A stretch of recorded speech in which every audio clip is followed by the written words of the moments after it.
पानी का विषय राज्यों के नियंत्रण में आता है।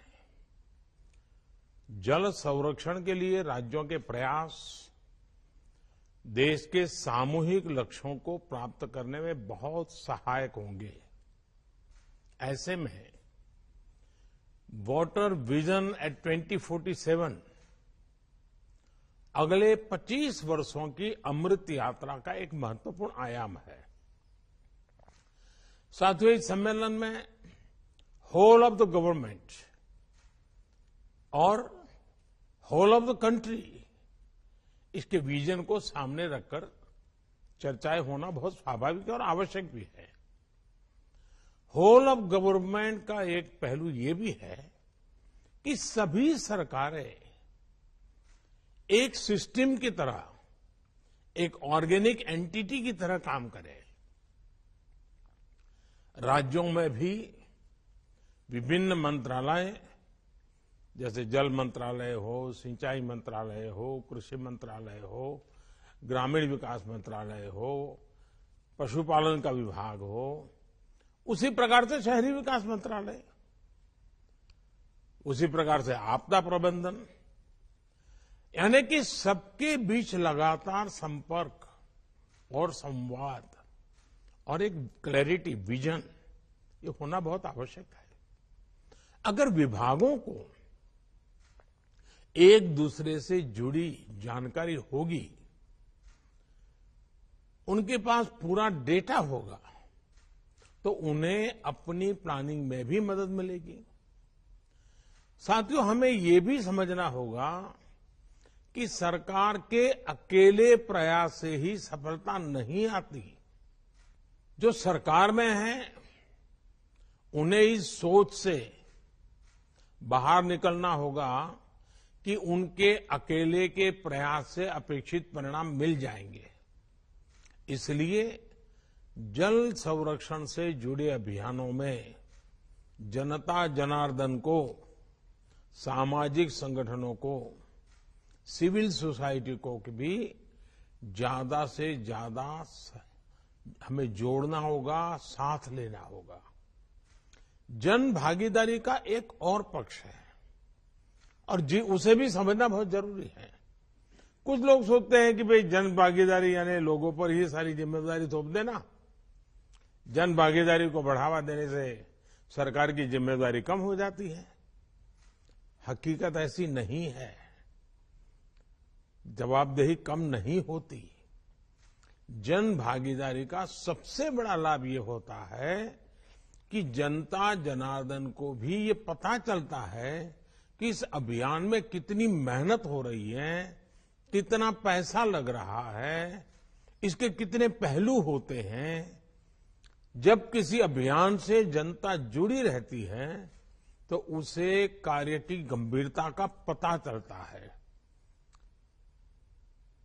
उसके सामर्थ्य का पता चलता है, उसके स्केल का पता चलता है, संसाधन कितने लगते हैं उसका पता चलता है।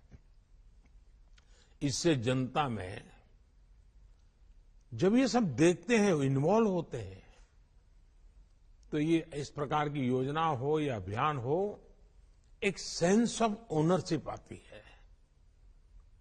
और जो सेंस ऑफ ओनरशिप जो है ना, वो सफलता की सबसे बड़ी कुंजी होती है। अब आप देखिए, स्वच्छ भारत अभियान कितना बड़ा उदाहरण है। स्वच्छ भारत अभियान में जब लोग जुड़े तो जनता में भी एक चेतना आई, जागृति आई। गंदगी दूर करने के लिए जो संसाधन जुटाने थे, जो विभिन्न वाटर ट्रीटमेंट प्लांट बनवाने थे, शौचालय बनवाने थे, ऐसे अनेक कार्य सरकार के द्वारा हुए। लेकिन इस अभियान की सफलता तब सुनिश्चित हुई जब जनता में, प्रत्येक नागरिक में सोच आई कि गंदगी नहीं करनी है, गंदगी नहीं होनी चाहिए। गंदगी के प्रति एक नफरत का भाव नागरिकों में आने लगा। अब जनभागीदारी की यही सोच हमें जल संरक्षण के लिए जनता के मन में जगानी है।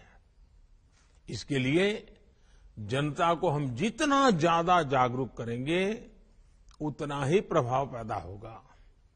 जैसे हम जल जागरूकता महोत्सवों का आयोजन कर सकते हैं। स्थानीय स्तर पर होने वाले मेलों में पानी को लेकर जागरूकता संबंधी कई आयोजन जोड़ सकते हैं। विशेषकर नई पीढ़ी इस विषय के प्रति जागरूक हो, इसके लिए हमें पाठ्यक्रम से लेकर स्कूलों में एक्टिविटीज तक इनोवेटिव तरीके सोचने होंगे। आप जानते हैं कि देश हर जिले में 75 अमृत सरोवर बना रहा है। आपने भी अपने राज्य में इसमें काफी कुछ काम किया है। इतने कम समय में 25,000 अमृत सरोवर बन भी चुके हैं। जल संरक्षण की दिशा में पूरे विश्व में अपनी तरह का ये अनोखा अभियान है और ये जन भागीदारी इसमें जुड़ी है। लोग इनिशिएटिव ले रहे हैं, लोग इसमें आगे आ रहे हैं।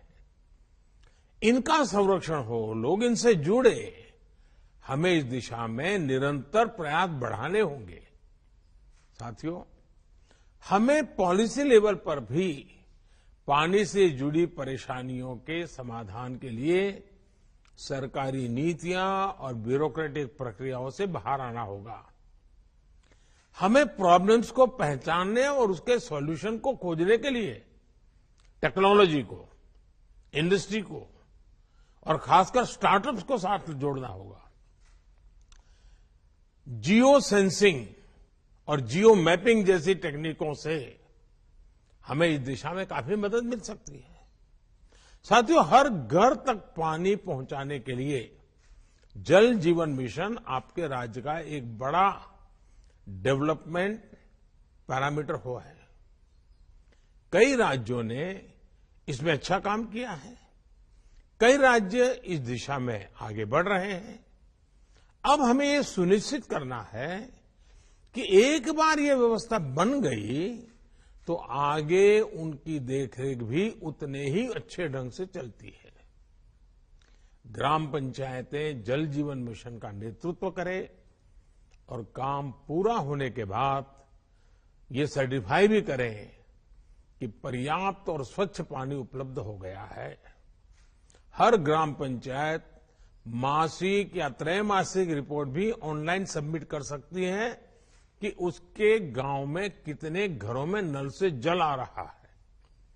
पानी की गुणवत्ता सुनिश्चित करने के लिए समय समय पर वाटर टेस्टिंग की प्रणाली भी विकसित की जानी चाहिए। साथियों, हम सभी जानते हैं कि इंडस्ट्री और खेती दो ऐसे सेक्टर्स हैं जिसमें स्वाभाविक रूप से पानी की आवश्यकता बहुत रहती है। हमें इन दोनों ही सेक्टर से जुड़े लोगों से विशेष अभियान चलाकर उन्हें वाटर सिक्योरिटी के प्रति जागरूक करना चाहिए। पानी की उपलब्धता के आधार पर ही क्रॉप डाइवर्सिफिकेशन हो, प्राकृतिक खेती हो, नेचुरल फार्मिंग खेती को बढ़ावा दिया जाए। कई जगह ऐसा देखने में आया है कि जहां प्राकृतिक खेती होती है, नेचुरल फार्मिंग की जा रही है, वहां जल संरक्षण के भी सकारात्मक प्रभाव दिखाई दिया है। साथियों, प्रधानमंत्री कृषि सिंचाई योजना के तहत सभी राज्यों में तेजी से काम हो रहा है। इसके अंतर्गत पर ड्रॉप मोर क्रॉप अभियान की शुरुआत की गई थी। इस स्कीम के तहत देश में अब तक 70 लाख हेक्टेयर से ज्यादा जमीन माइक्रो इरिगेशन के दायरे में लाई जा चुकी है। सभी राज्यों को माइक्रो इरिगेशन को लगातार बढ़ावा देना चाहिए। ये जल संरक्षण के लिए बहुत आवश्यक योजना है। अब डायरेक्ट कैनाल की जगह पाइपलाइन आधारित नई योजनाएं लाई जा रही है। इसको और भी आगे ले जाने की जरूरत है। साथियों, जल संरक्षण के लिए केंद्र ने अटल भूजल संरक्षण योजना की शुरुआत की है। ये एक संवेदनशील अभियान है और इसे उतनी ही संवेदनशीलता से आगे बढ़ाने की जरूरत है। भूजल प्रबंधन के लिए बनाए गए प्राधिकरण सख्ती से इस दिशा में काम करे, ये भी जरूरी है। भूजल रिचार्ज के लिए सभी जिलों में बड़े पैमाने पर वाटर शेड का काम होना जरूरी है। और मैं तो चाहूंगा कि मनरेगा में सबसे अधिक काम पानी के लिए करना चाहिए। पहाड़ी क्षेत्रों में स्प्रिंग सीड को पुनर्जीवित करने का कार्यक्रम शुरू किया गया है। इस पर तेजी से काम करना होगा। जल संरक्षण के लिए आपके राज्य में वन क्षेत्रों को बढ़ाना वो भी उतना ही जरूरी है। इसके लिए पर्यावरण मंत्रालय और जल मंत्रालय साथ मिलकर काम करें। लगातार पानी पहुंचाने के लिए जरूरी है कि पानी के सभी स्थानीय स्रोतों के संरक्षण पर भी ध्यान दिया जाए। ग्राम पंचायतें अपने लिए अगले 5 साल का एक्शन प्लान भी बनाएं। पानी को केंद्र में रख करके बनाएं, जिसमें पानी सप्लाई से लेकर स्वच्छता और वेस्ट मैनेजमेंट तक का रोडमैप हो। किस गांव में कितना पानी आवश्यक है और उसके लिए क्या काम हो सकता है, इसके आधार पर कुछ राज्यों में पंचायत स्तर पर वाटर बजट तैयार किया गया है। इसे भी दूसरे राज्यों द्वारा अपनाया जा सकता है। हाल के वर्षों में हमने देखा है कि कैच द रेन अभियान उसने एक आकर्षण तो पैदा किया है, लेकिन सफलता के लिए अभी बहुत कुछ करना जरूरी है। बहुत आवश्यक है कि इस तरह के अभियान राज्य सरकार की रोजमर्रा की गतिविधि का एक सहज स्वभाव बन जाना चाहिए। राज्य सरकार के सालाना अभियान का वो अनिवार्य हिस्सा हो जाना चाहिए। और इस तरह के अभियान के लिए बारिश का इंतजार करने के बजाय बारिश से पहले ही सारी प्लानिंग करना बहुत जरूरी है। साथियों, इस बजट में सरकार ने सर्कुलर इकोनॉमी पर बहुत जोर दिया है। जल संरक्षण के क्षेत्र में भी सर्कुलर इकोनॉमी की बड़ी भूमिका है। जब ट्रीटेड वाटर को रीयूज किया जाता है, फ्रेश वाटर को कंजर्व किया जाता है, तो उससे पूरे इकोसिस्टम को बहुत लाभ होता है। इसलिए पानी का ट्रीटमेंट, पानी की रिसाइकलिंग आवश्यक है। राज्यों द्वारा विभिन्न कार्यों में ट्रीटेड वाटर का इस्तेमाल बढ़ाने की योजना और उसमें वेस्ट में से बेस्ट इनकम भी होती है। आपको लोकल नीड्स की मैपिंग करनी होगी, उस हिसाब से योजनाएं बनानी होगी। हमें एक और बात ध्यान रखनी है, हमारी नदियां, हमारी वाटर बॉडीज पूरे वाटर इकोसिस्टम का सबसे अहम हिस्सा होते हैं।